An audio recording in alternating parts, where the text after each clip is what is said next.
மகளே வணக்கம் மகளே. தமிழ்நாட்டில் பார்த்தீங்க அப்படின்னா ஒரு ஆகச்சிறந்த பாராட்டக்கூடிய போற்றத்தக்கக்கூடிய ஒரு செயல் வந்து நடந்திருக்கு. அது என்னன்னு பார்த்தீங்க அப்படின்னா, நமது தமிழ்நாட்டிலிருந்து வெளி மாநிலங்களுக்கு செல்லக்கூடிய கனிம வளங்கள் கல்லு, மண்ணு, ஜல்லி, எம்சாண்டு எல்லாமே பார்த்தீங்க அப்படின்னா தற்போது வந்து ஒரு 3 கால மாதத்திற்கு வந்து தடை விதிச்சிருக்காங்க. அதுவும் மாண்புமிகு தமிழக முதல்வர் அவர்களால்.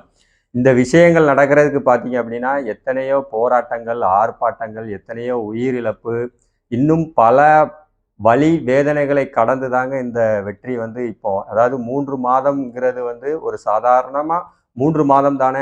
ஆனா இதாங்க ஒரு பிள்ளையார் சொல்லி, அதாவது இன்னும் மேற்கொண்டு பார்த்தீங்க அப்படின்னா இந்த கனிம வந்து முழுமையாக தடைப்படும். அதற்கான ஒரு பிள்ளையார் சொல்லி தாங்க இந்த 3 மாத கால தடை என்பது.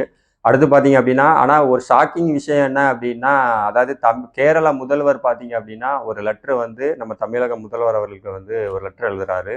அதில் என்ன எழுதியிருக்காரு அப்படின்னா, எங்களது மாநிலத்திற்கு வந்து சாலை போட முடியல, சாலை வசதிக்காக வந்து கல்லு மண்ணின் தேவை வந்து அதிகமாக இருக்கு. அதனால பார்த்தீங்க அப்படின்னா தமிழ்நாட்டிலிருந்து கல்லு மண்ணை வந்து எங்களுக்கு வந்து நீங்க கொடுக்கணும் அப்படிங்கிற மாதிரி வந்து ஒரு லெட்டர் எழுதியிருக்காங்க. யாரு? கேரள முதல்வர் அவர்கள். அது வந்து ஒரு உண்மையிலே வந்து ஒரு பெரிய ஷாக்கிங்கா இருக்கு. என்ன அப்படின்னு கேட்டீங்க அப்படின்னா, அதாவது கேரளாவில் உள்ள மலைகளையும், மண்களையும், அவர்களது மரங்களையும், பசுமைகளையும், இயற்கை வளங்களையும் வந்து அதாவது அங்க உள்ளவர்களாலே வந்து அழிக்கவோ இல்ல வெட்டுவதற்கோ உரிமை கிடையாது. அந்த அளவுக்கு பார்த்தீங்க அப்படின்னா கேரளா மாநிலத்தில் வந்து சட்டங்கள் வந்து மிக கடுமையா இருக்கு. அதுவும் வந்து கேரள முதல்வர் அவர்களுக்கு வந்து இயற்கை வளங்களை பத்தின முழுமையான விஷயங்கள் எல்லாமே அவர்களுக்கு தெரியும். அப்படி தெரிந்து இன்று பார்த்தீங்க அப்படின்னா இப்படி ஒரு லெட்டர் எழுதியிருக்கிறது வந்து உண்மையிலே வந்து ஒரு இயற்கை வளங்களை நேசிப்பவர்கள் வந்து அதாவது அதாவது தன் மாநிலத்தில் மட்டும்தான் இயற்கை வளங்கள், வெளி மாநிலத்தில் உள்ள இயற்கை வளங்கள் இல்லை என்பதை வந்து அவர் வந்து இன்னைக்கு உணர்த்தியிருக்காரு. ஆனா நம்ம தமிழ்நாட்டுல பார்த்தீங்க அப்படின்னா கடந்த ஒரு ஒரு பல ஆண்டுகளா பார்த்தீங்க அப்படின்னா இதுக்கு முன்ன ஆண்ட கட்சிகள் எல்லாமே வந்து நம்ம இயற்கை வளங்களை அள்ளி அள்ளி தாரை வார்த்து கொடுத்தாங்க.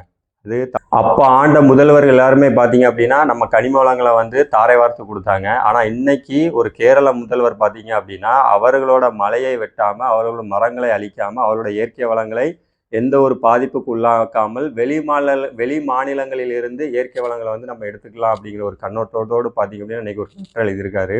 அப்போ எந்த அளவுக்கு வந்து நம்ம ஆண்ட முதல்வர் வந்து நம்ம இயற்கை வளங்களை நேசிச்சிருக்காங்க அப்படிங்கிறது வந்து இன்னைக்கு வந்து ஒரு கேரள முதல்வர் வந்து எழுதின கடிதத்திலிருந்து நமக்கு தெரிகிறது. ஆனா இன்றைய ஆட்சி புரிகிற மாண்புமிகு தமிழக முதல்வர் வந்து ஒரு 3 மாத கால தடை உத்தரவு கொடுத்துருக்காங்க.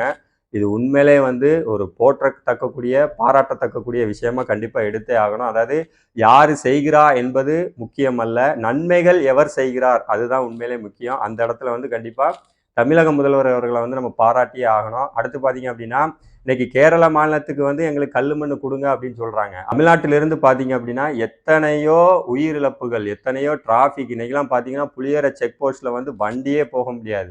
அதாவது ஒரு கல்லு மண்ணெல்லாம் 100 டன்னு 50 டன்னு டன் கணக்கில் வந்து லாரிகளில் கொண்டு போறாங்க. அந்த லாரிகள்லாம் பார்த்தீங்க அப்படின்னா ட்ரக்கர் வடிவில் இருக்கு. ட்ரக்குனா ரயில் பெட்டி மாதிரி இருக்கு. செங்கோட்டையில் அவ்வளோ டிராஃபிக், பொட்டல் புதுரு, விகே புதுரு, இன்னும் பல இடங்கள்ல பார்த்தீங்கன்னா மக்கள்லாம் நிம்மதியா தூக்கமே கிடையாது. டம்மு டம்மு டம்முன்னு சவுண்ட். அந்த அளவுக்கு வந்து ஒரு வலி வேதனையோட தான் இந்த கனிம வளங்கள் போன லாரிகளை வந்து தடுக்க முடியாமல் எத்தனையோ போராட்டங்கள், ஆர்ப்பாட்டங்கள்லாம் நடைபெற்றுது. நம்ம இயற்கை வள பாதுகாப்பு அமைப்பின் சார்பா பார்த்தீங்க அப்படின்னா ஹைகோர்ட்டுக்கு வந்து இந்த தகவலை கொண்டு போய் அதுவும் ஒரு நேர கட்டுப்பாடு, கடுமையான சட்ட விதிகளுக்கு உட்பட்டு கொஞ்சம் கொஞ்சமா படிப்படியா குறைச்சோம். வண்டி அதிகமா போச்சு, வண்டியை கம்மி பண்ணாங்க, நேர கட்டுப்பாடு போட்டாங்க. இப்படிலாம் செய்து தான் பார்த்தீங்க அப்படின்னா இன்னைக்கு வந்து ஒரு தென்காசி மாவட்ட இயற்கை வள பாதுகாப்பு அமைப்பின் சார்பாக பார்த்தீங்க அப்படின்னா சுற்றுச்சூழல் துறை அமைச்சர் அவர்களுக்கு வந்து இன்னைக்கு ஒரு இடைக்கால தடை 3 மாத காலத்திற்கு வந்து இவ்வளோ மக்கள் வந்து இவ்வளோ துன்பப்படுறாங்களா அப்படிங்கிற ஒரு விஷயம் மூலமா பார்த்தீங்க அப்படின்னா இன்னைக்கு வந்து தடை பண்ணியிருக்காங்க.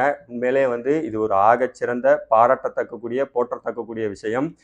மாண்புமிகு கேரள முதல்வர் அவர்கள்ட்ட வந்து தமிழ்நாட்டு சார்பாக நாங்கள் என்ன கேட்குறோம் அப்படின்னா, உங்களின் வலி வேதனை, உங்களின் இயற்கை வளங்கள் உங்களுக்கு எப்படியோ அதே போலதான் தமிழ்நாட்டில் எங்களது இயற்கை வளங்களும் மக்களின் உயிரும் பாதுகாப்பும் எங்களது கனிம வளங்கள் நாளை தலைமுறைக்காக வேண்டும் என்ற நோக்கத்தோடு தான் இன்றைக்கு வந்து இந்த தடை உத்தரவு போட்டு இது 3 மாத காலம் அல்ல, நிரந்தரமாக தடை வந்து கூடிய விரைவில் வரும். அதுவரை தமிழ்நாட்டு மக்கள் நாம் அனைவரும் காத்திருப்போம்.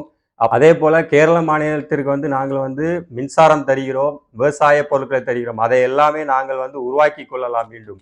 ஆனால் கனிம வளங்களை எங்களால் உருவாக்க முடியாது. அதனால் கேரள முதல்வர் அவர்கள் இதை மனதில் எடுத்துக்கொண்டு தமிழ்நாட்டு மக்களை ஒரு நிம்மதியான ஒரு வாழ்வை அளித்த தமிழக முதல்வர் அவர்களுக்கு தென்காசி இயற்கை வள பாதுகாப்பு அமைப்பின் சார்பாக ஒரு ஆகச்சிறந்த நன்றிகளையும் பாராட்டுகளையும் தெரிவித்துக் கொள்கிறோம். நன்றி.